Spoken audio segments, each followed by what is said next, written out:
People like to say mind over matter. But isn't the brain matter? This is Talk Anything, and today, let's talk about mental health. So, willpower, positive thinking, attitude, optimism. These are what defines success. You feel depressed? Make yourself smile. Realize that others have it much worse. You'll be happy if you just stop thinking sad thoughts and tell yourself in the mirror every day that you are beautiful and strong. Anxiety? Fake it till you make it. Be brave. Know that other people don't judge you as much as you judge yourself. ADHD? Pff, that's just a label they stick on kids who are active. Addiction? If you really wanted to quit, you could. Stop breaking the law. Stop ruining society with your bad choices. Schizophrenia? Oh. Well, let's put you in a hospital and we'll keep you safe there. Alzheimer's? Oh, that's actually really sad. It's not your fault if you have Alzheimer's. You can't blame anyone with Alzheimer's. I guess all we can do is help them. Why do we say that? Why do we say that you have complete control over your life and you are what you make of yourself? Why do we talk to people like that who have things like depression or anxiety? Why do we tell them just act different, think different, be different, and you will feel better? If that's true, why don't we say that about schizophrenia? Why don't we say that about Alzheimer's? Why don't we say that about Down syndrome? What about stroke or traumatic brain injury? Or, there's so much more. Why don't we say it about those things? Why are some mental health disorders legitimate and some are just your attitude? Let me ask you a question. Can brain chemistry change the way you think? Can it affect your ability to change yourself and to make choices? Can brain chemistry do that?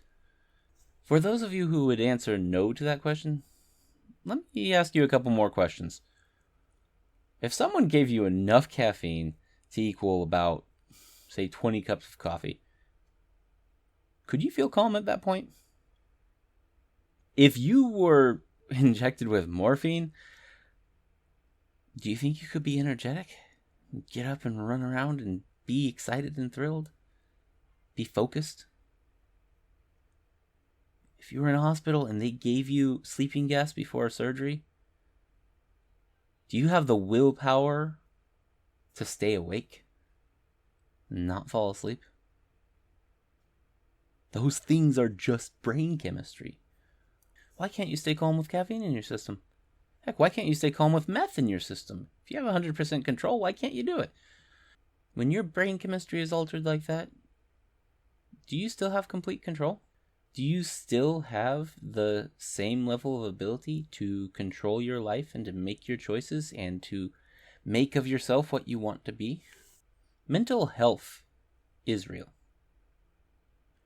Now, depression and anxiety, you might treat those differently than something like Alzheimer's or Down syndrome, but they're real. Brain chemistry and the effects on your mind, those are real. ADHD, autism, bipolar disorder, PTSD, those are real. And they, just like a medication, can adjust, alter your ability to act, to choose, can change what you are capable of doing. So can these. So please, stop telling people with mental health conditions to just take control of their own lives. Stop telling them, hey, this thing worked for me, so that's definitely going to be what you need. Why don't you just do it? If you just did this thing, if you just exercised more, if you just talked to yourself positively in the mirror, if you just did these things, if you just got out, whatever, you'd be better. You'd be happy. Why don't you just do the right thing? Now listen, people with mental health disorders, they can make choices. They can change. They can improve their lives. But they have a very different range of options than those who don't have those conditions.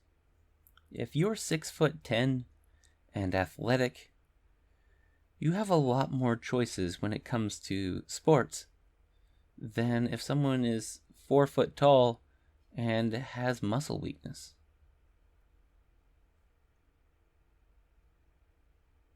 People with mental health disorders have a different range of options.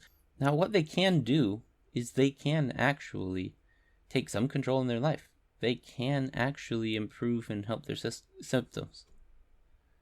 But it's going to be a different route for them. So instead of telling people what to do and how to fix their lives, let me give you some suggestions of what you should do. Listen. Listen and don't automatically assume that they are misinformed, lying, lazy, just not trying the right thing. Just listen. Understand them, recognize them as a human being.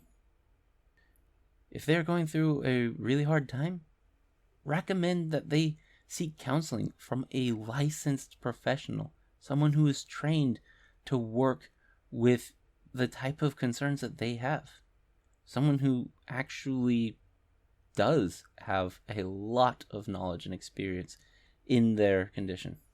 If you want to go the extra mile, do some research. Look up the condition that they're struggling with. Look up their symptoms. Start trying to understand them and understand what they're likely dealing with and how it can make their life more difficult. Seek to understand, but also always remember that you will never understand 100% of what someone else is going through. Their experience is going to be different than yours. Whether they have a mental health condition or not, everyone's experience is different than yours. If you assume that you know everything about them, you will be wrong. Even if you don't, you're going to make mistakes. But that's okay. Like, you will make mistakes, that's okay. But if you make mistakes, seek to learn more. Seek to admit when you're wrong and seek to know better and do better. And please, stop saying that mental health is a lie.